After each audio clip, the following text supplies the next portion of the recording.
What's going on, guys? My name is Wade with TechDaily. So the Samsung Galaxy A71 has been out now for 8 or 9 months. In that time, it quickly became one of the best-selling sort of mid-range devices of the year, both here in the US and around the world. And for good reason, I think. It was priced well, it offered a lot, but most importantly, it really wasn't that much of a step down compared to the $1,000 flagships. And that's all great. There's a lot to like about this phone, but with a whole lot more new budget and mid-range smartphones out now, like the Pixel 4a and the S20 Fan Edition and the OnePlus Nord, I think it's probably a good idea to sort of reevaluate this phone now and consider whether or not it is still a decent value. So that's exactly what we're going to do in this video. I'm going to talk about my time with this phone over these past few months. I'll offer up my thoughts on where exactly this phone fits in the overall smartphone lineup, and maybe this will give you some insight as to whether or not you should still consider this device as we approach the holiday season. So the first important thing you need to know is that there's technically 2 versions of this phone now. There's the standard regular A71 that was released back in January, and that's what I have here. And there's also the newer A71 5G that came out later in the summer. And if you're in the US, Verizon lists theirs as the 5G UW or ultra wideband. Now, beyond the 5G capabilities, the newer version of the A71 also has a slightly better processor, potentially more RAM, but it is also significantly more expensive. To give you an idea, this regular A71 now sells for like $350 unlocked on Amazon. The price might vary depending on when you're watching this, but it's well under $400 now. And that's kind of what makes this phone such a good deal. The A71 5G is anywhere between $500 and $600. That's sort of getting up there. And like I said, what you're paying for really is the 5G support, obviously, but just a slightly better processor and maybe more RAM depending on the configuration. That's it. To me, that's not such a great value and kind of kills the whole point of going with this phone. I think the spirit of the A71 lies with it being a $300 to $400 phone,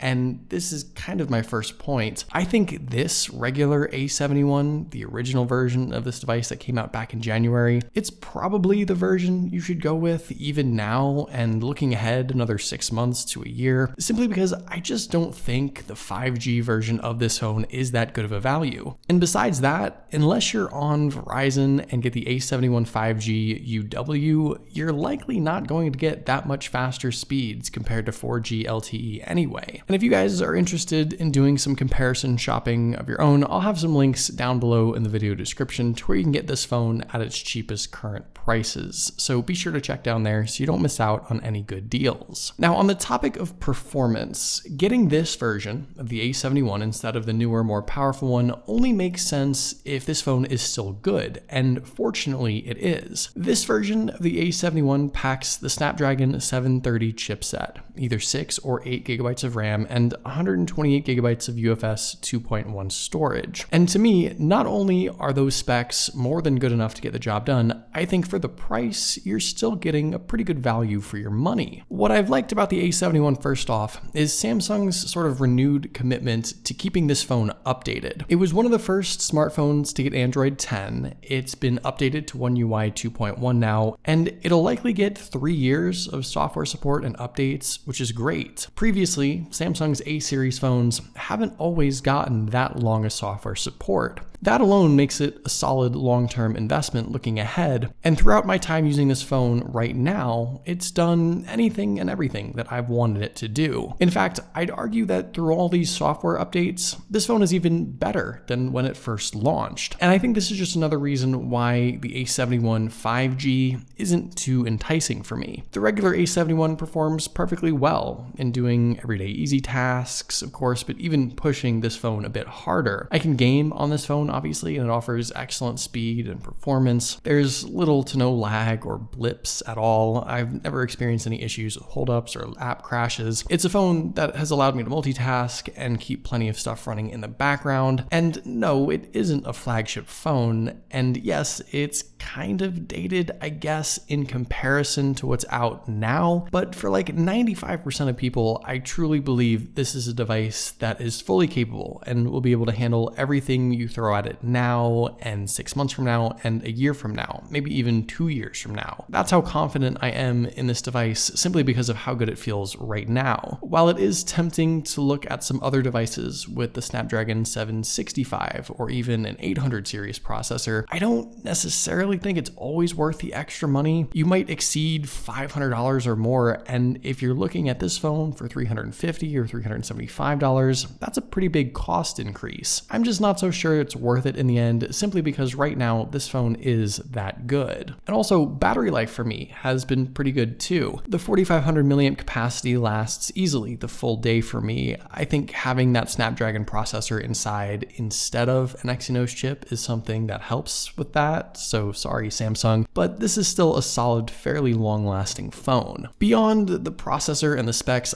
I think there may be additional other reasons to consider paying more for something else if you want to, and one area where I do think the A71 has fallen a bit behind is with its display. Now, in general, its massive 6.7-inch Super AMOLED Plus panel is great. It's bold, it's bright, you've got a ton of real estate, and Samsung makes some of the best looking mid-range displays out there even still. However, and this might not be the answer for everyone, but with high refresh rate displays coming to the OnePlus Nord and the S20 Fan Edition, for example, I think that leaves this phone with a bit to be desired. And by the way, not even the A71 5G gets a high refresh rate display or anything different either. So once again, in comparison, just not a good value. For most people, a high refresh rate screen isn't something that I'd even think about, but as we start to head into 2021, I suspect a lot of $400 to $500 phones might come with a 90 Hz display at least. And once you've got that super smooth feel, if you've experienced it even once, it's hard to go back. I'm being super critical here. I think it's not a big deal, and it's kind of a tough comparison to make and an even tougher projection looking ahead, all things considered. But if I had to pick one area where this phone might feel the most outdated like 6 months from now, the lack of a high refresh rate screen is probably what it'll be. Fortunately, I think most everything else with this phone physically is pretty good. Since it's a mid-range phone, you get less than premium materials like a plastic rear housing, but the glossy, shiny finish and chrome edges look super nice. I think Samsung does the best job in portraying a sense of value with their cheaper devices. And anyway, the Note 20 has a plastic back too, so I think all this is kind of irrelevant anyway. The phone has also held up pretty nicely too, and I've never had a case on it. Looking around, this phone also has some stuff I know a lot of people still value in 2020, like expandable storage via the micro SD card slot. That's definitely great to have. Down below, there's the USB-C charging port and a headphone jack. Again, I know something that some people still like to have. Now, there's no wireless charging, but I don't really care about that. What I do care about actually is the lack of a dual stereo speaker setup. Samsung, in my opinion, has just never really been known for their out loud listening experience on their devices anyway, and this single speaker setup is fine, but there are some super cheap devices like the LG K51, for example, that offer a nicer speaker setup than this. So I think it's really time for Samsung to step up their game with the out loud listening experience. One other aspect of this phone that's actually gotten better over time has been the in-display fingerprint sensor. When I first got this phone,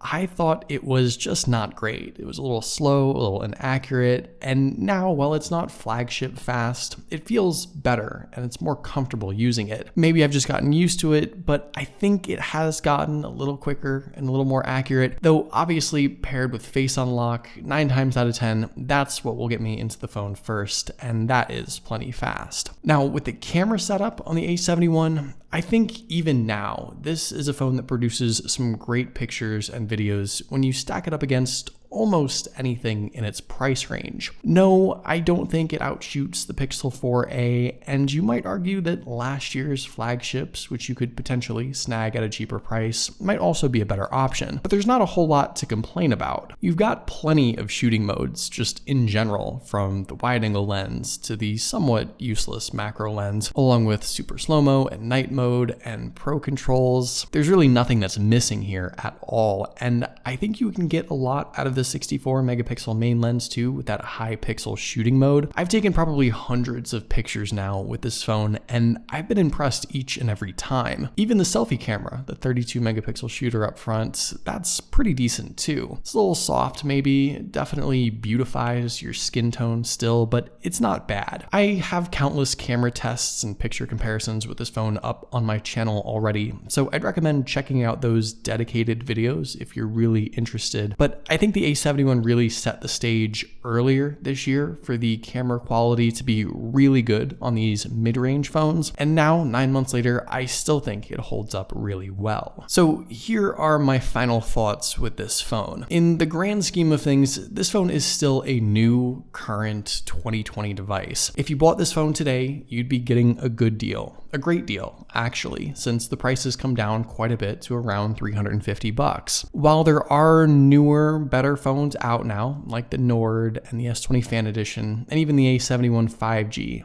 and obviously tons of other phones from other international brands if you live outside the US, I still think going with this device is a right move. And it really just comes down to this. While you might feel the need to pay another $100 to $200 or more for a newer device, one with 5G support or a 90 or 120 hertz display, or even a slightly better processor, those things, in my opinion, are still marginal upgrades given the price increase. I don't think you're getting too much more that's worth the jump in cost. And for that reason, I still think the regular old A71 is a great phone right now and will likely continue to be a good buy in the months to come. So there you go. Those are my updated thoughts on the A71. What do you guys think about this phone? I'd love to hear your own personal experience if you have one in the comments down below. Also, be sure to follow TechDaily on Twitter and subscribe to the TechDaily YouTube channel if you haven't already, and I'll see you guys later.